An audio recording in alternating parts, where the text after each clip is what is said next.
Assalamualaikum warahmatullahi wabarakatuh. Di sini saya akan memaparkan materi audit sumber daya manusia modul 9. Sebelumnya, perkenalkan nama saya Vika Fadila dengan NIM 12 mata kuliah Auditing 2 Universitas Dia Nusantara. Pengertian audit sumber daya manusia. Audit sumber daya manusia adalah mengevaluasi kegiatan-kegiatan sumber daya manusia yang dilakukan dalam suatu organisasi yang mencakup satu departemen atau seluruh perusahaan.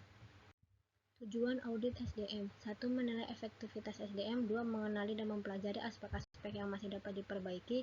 3. Menunjukkan kemungkinan perbaikan dan membuat rekomendasi untuk pelaksanaan perbaikan tersebut. Manfaat audit SDM: mengidentifikasi kontribusi Departemen SDM terhadap perusahaan, meningkatkan citra profesional Departemen SDM, mendorong tanggung jawab dan profesionalisme yang lebih besar di antara karyawan Departemen SDM, memperjelas tugas-tugas dan tanggung jawab Departemen SDM. Ruang lingkup audit SDM. 1. Manajemen audit, penilaian sistematis dan independen pada keputusan dan kebijakan, tujuan meningkatkan kualitas SDM.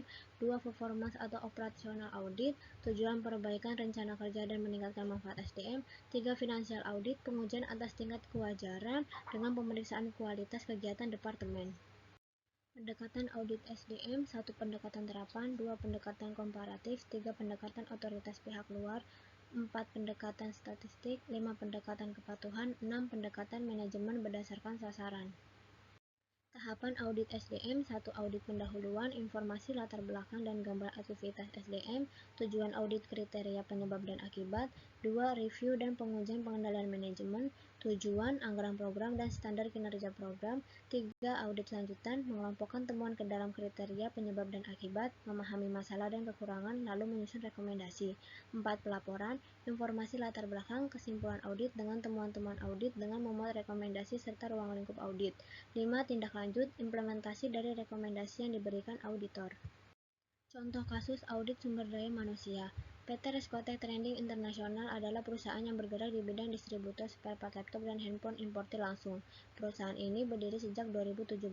Spare part laptop yang disediakan mulai dari LCD hingga HDD, dengan semua merek dan model dari Toshiba sampai Apple. Sebagai perusahaan distributor, peran sumber daya manusia sangat menentukan dalam pertumbuhan perusahaan, karena yang dilakukan distributor ditentukan oleh kualitas SDM yang disalurkan untuk memenuhi kepuasan mitra bisnis.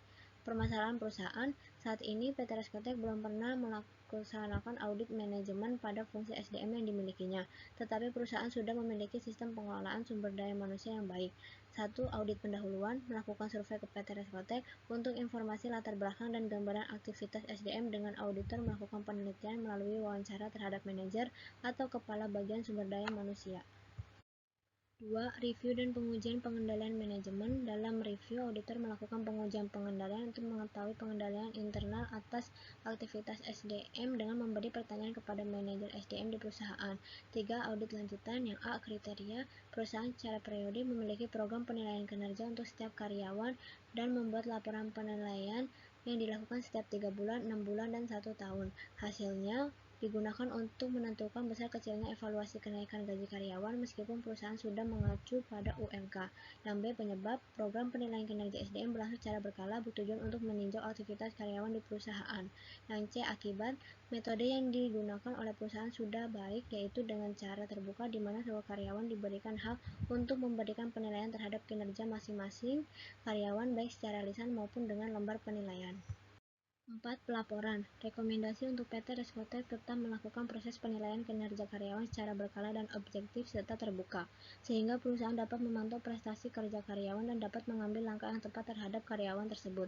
Dan hasil pengembangan tersebut, perusahaan telah melakukan penilaian karyawan secara objektif berdasarkan tugas dan tanggung jawab masing-masing karyawan, sehingga disimpulkan bahwa fungsi penilaian kinerja telah dilaksanakan secara efektif.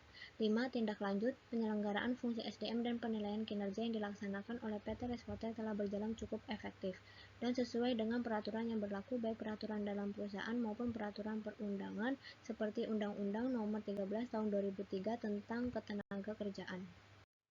Sekian presentasi dari saya, kurang lebihnya mohon maaf. Wassalamualaikum warahmatullahi wabarakatuh.